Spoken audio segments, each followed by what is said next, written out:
Kecelakaan terjadi di Jalan Trans Sulawesi Poros Goa Takalar, Kecamatan Bajeng, Kabupaten Goa, Sulawesi Selatan. Kecelakaan melibatkan mobil Avanza hitam dengan 2 motor. Akibatnya 1 orang tewas dan 1 lainnya mengalami luka berat. Korban meninggal dunia bernama Dedi Suratman, warga Kota Makassar, yang meninggal dunia dalam perjalanan menuju Rumah Sakit Thalia Irham, Goa, setelah motor yang dikendarainya dihantam minibus melaju kencang.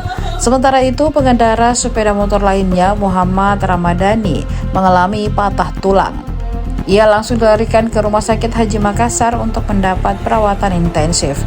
Informasinya, kecelakaan terjadi pada Kamis 14 Agustus 2025 sekira pukul 23.30 waktu Indonesia Tengah. Minibus yang dikemudikan Ardi Arta Pratama melaju dari arah Takalar menuju Goa. Saat hendak menyalip kendaraan di depannya, dari arah berlawanan muncul 2 motor yang dikendarai Dedi Suratman dan Muhammad Ramadhani. Diduga tak mampu mengendalikan laju kendaraan, minibus tersebut menabrak 2 motor sekaligus.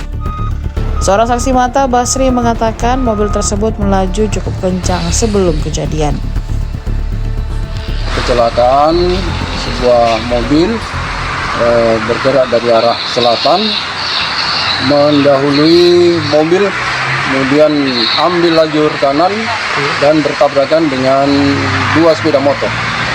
Untuk korban, informasi meninggal dalam perjalanan menuju ke rumah sakit 1 orang, dan yang 1 orang dirujuk ke rumah sakit di Makassar.